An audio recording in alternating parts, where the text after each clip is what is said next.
아멘. 할렐루야. 자, 여러분, 우리가 이 요셉의 이야기는요, 우리가 하나님의 자녀로서 우리의 인생과 삶 속에 그분의 도움과 인도하심을 받는 이 하나님의 인도하심의 은혜에 있어서 아주 실제적이고도 좋은 예가 될 수 있습니다. 야, 하나님이 인생의 삶 속에 이렇게 개입하시고 이렇게 인도하시는구나. 여러분, 요셉이 어렸을 때 그 꾼 꿈이 그냥 본인의 상상에서 나온 것일까요? 아닙니다. 우리가 이것이 하나님의 인도하심과 그의 성취라는 것을 하나님은 증거를 남겨놓는다 이거예요. 그 시작이 바로 뭐예요? 하나님이 그가 어렸을 때 준 그 꿈이에요. 만약에 그가 그 꿈을 혼자 꾸고 혼자만 알았다면 이런 얘기 전개를 우리가 어떻게 믿고 신뢰할 수 있겠습니까? 그걸 자기가 싫어하는 배다른, 자기를 싫어하는 배다른 형제들에게 다 그것을 얘기를 했어요. 그 꿈을 그 형제들이 알았고요. 그 꿈을 또 누가 알았어요? 그의 야곱이 알았고요. 이게 알았다고 문제가 아니라 그 꿈 때문에 요셉이 미움을 받았고, 사실 그 꿈의 근거에 의해서 이들이 배다른 형제의 그 배신을 당합니다. 자, 여기서 우리가 흥미진진한 그런 이런 생각을 해볼 수 있어요. 요셉은 하나님을 어떻게 만났을까? 여러분, 17살의 나이에 요셉은 인생에서 감당할 수 없는 충격적인 사건을 경험합니다. 사실 요셉의 삶 속에 그 고난이라는 것은 그 이전부터 있었죠. 그가 어린 나이에 보니까 막 형들이 잔뜩 있는데 보니까 또 어머니가 다르네요.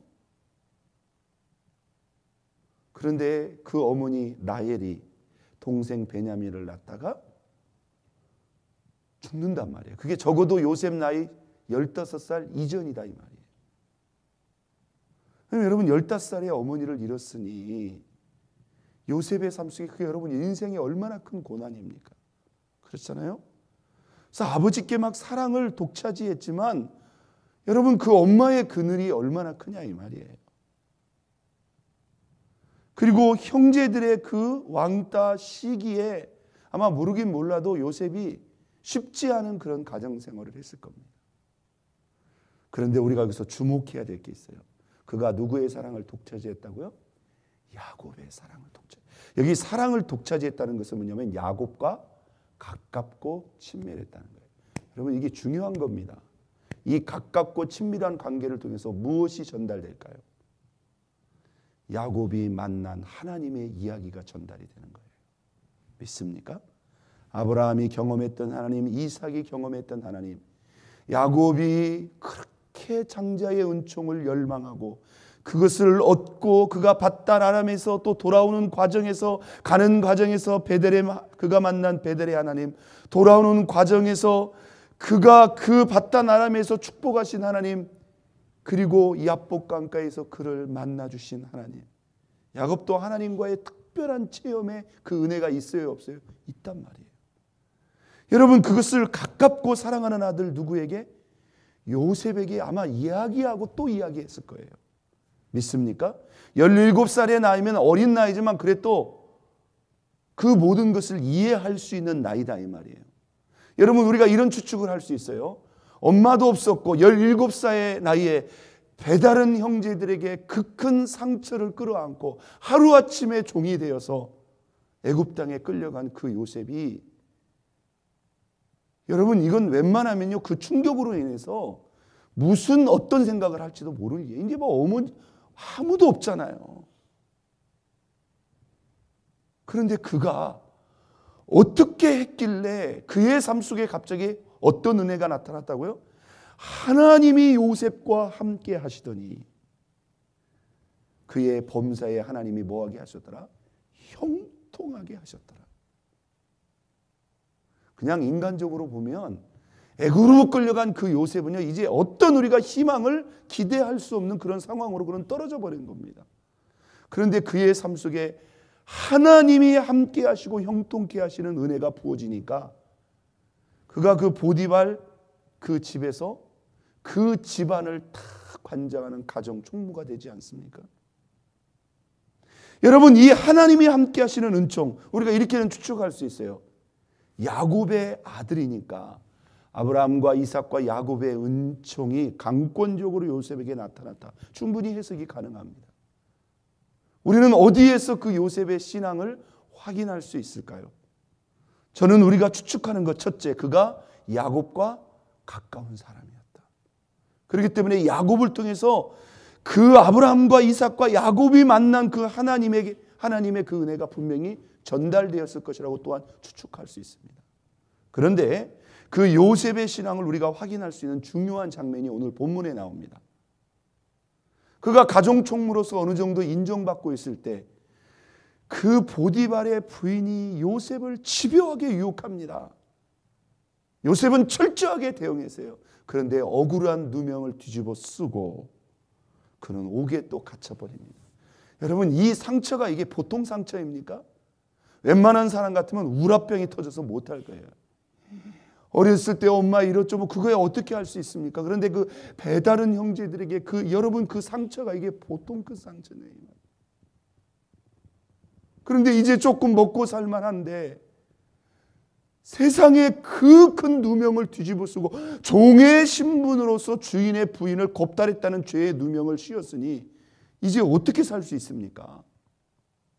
그런데요, 우리가 전장, 오늘 읽은 그 전장의 내용을 보면 그가 옥에 갔는데 또 어떤 일이 벌어집니까? 하나님이 그와 함께 하사 그가 하는 모든 일을 형통케 하셨더라. 아니, 깜빵에서 형통해봤자 뭐 얼마나 형통합니까? 그런데 이게 드러나도 너무나 드러나니까 그 간수장이 있잖아요. 그 깜빵에 그 대단히 중요한 일들의 재반 사무를 다 누구에게? 요셉에게 다 맡겨버립니다. 자, 이렇게 딱 준비하고 있는데 누가 들어와요? 바로의 두 신하. 여러분, 떡 맡은 관원장, 술 맡은 관원장이라는 것은 소위 권력의 왕의 최측근이라고 볼 수 있습니다. 그것은 절대적인 신임이 없이는 그 예전의 절대 권력의 왕에게 맡길 수가 없는 거예요. 조금이라도 의심이 있으면 못 맡기는 거죠. 이들이 잘못을 해가지고 지금 옥에 들어왔는데 마침 어느 옥에? 요셉에 있는 그 감옥에 들어오는 거예요. 여러분, 이게 하나님의 섭리와 인도하심의 퍼즐이 정확하게 맞춰주고 있는 거예요. 그런데 이 두 사람이 하늘은 꿈을 꾼 겁니다. 근데 꿈이 너무나 이상한 거예요. 그리고 두 사람이 한밤에 같이 이상한 꿈을 꾸고 서로 말을 주고받으니까 너무나 이상한 거예요. 도대체 이 꿈의 의미가 무엇이냐고 근심을 하고 있으니까 이들을 책임을 맡고 수종하는 사람이 누구였어요? 요셉이에요. 가서 이 두 신하가 근심빛이 있으니까 왜 근심빛이 있느냐고 물어보니까 우리가 어제 똑같이 이상한 꿈을 꿨는데 이걸 해석할 사람이 없다. 이 말에 요셉이 뭐라고 대답합니까? 자, 여기서 이 요셉이 잠깐 던진 이 말이지만 여기서 우리가 요셉의 신앙을 확인할 수 있다는 거예요. 8절입니다. 그들이 그에게 이르되 우리가 꿈을 꾸었으나 이를 해석할 자가 없도다. 요셉이 그들에게 이르되 뭐라고 대답합니까? 해석은 누구에게? 하나님께 있지 아니하나이까 청하건대 내게 이르소서. 요셉이 하나님이라고 하는 단어를 여기서 두 번째 사용했어요. 첫 번째는 어디서 사용했는지 아세요? 보디발의 부인이 끊임없이 요셉을 유혹하니까 요셉이 안 된다고 그때 뭐라고 했어요? 내가 어찌 이 큰 악을 하나님께 행하리이까 그랬어요. 내가 어찌 하나님 앞에 지금 아무도 안 봐도 누가 본다는 거예요? 하나님은 본다는 거예요. 이 요셉은 비록 그가 인생의 큰 시련 가운데 있었지만 누구를 의식했어요?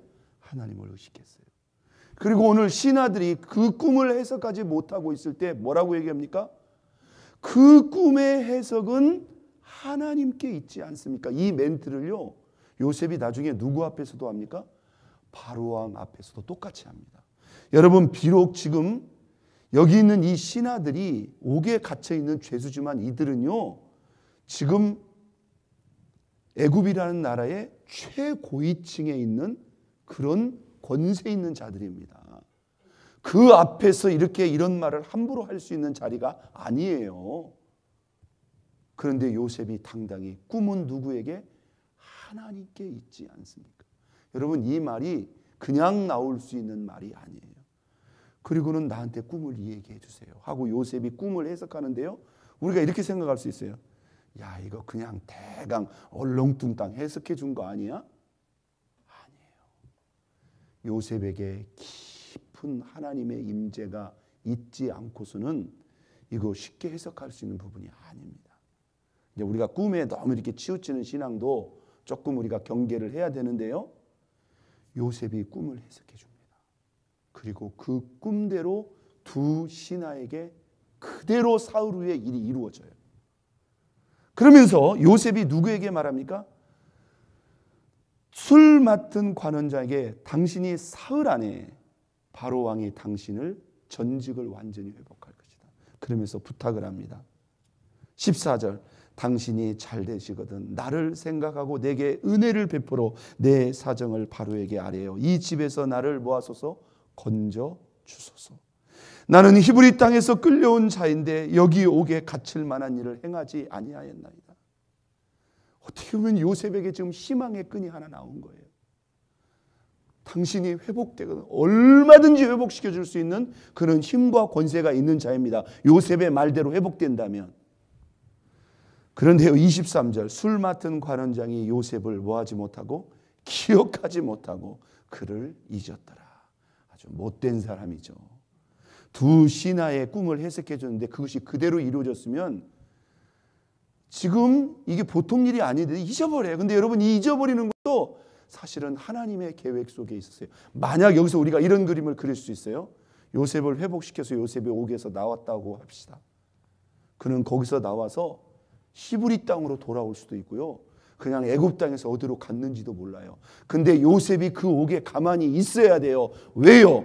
이때로부터 41장 1절 만 2년 후에 누가 꿈을 꿉니까? 바로가 꿈을 꿉니다. 그런데 이게 보통 꿈이 아니에요. 근데 바로가 그것을 해석할래야 해석할 수가 없어요. 그래서 고민하고 있는데 그때 이 술 맡은 관원장이 누가 생각나요? 요셉이 생각나요. 그런데 요셉이 어디 있어요? 꼼짝 말고 그 옥에 있다 이 말이에요. 그러니까 바로 불러들일 수 있어요.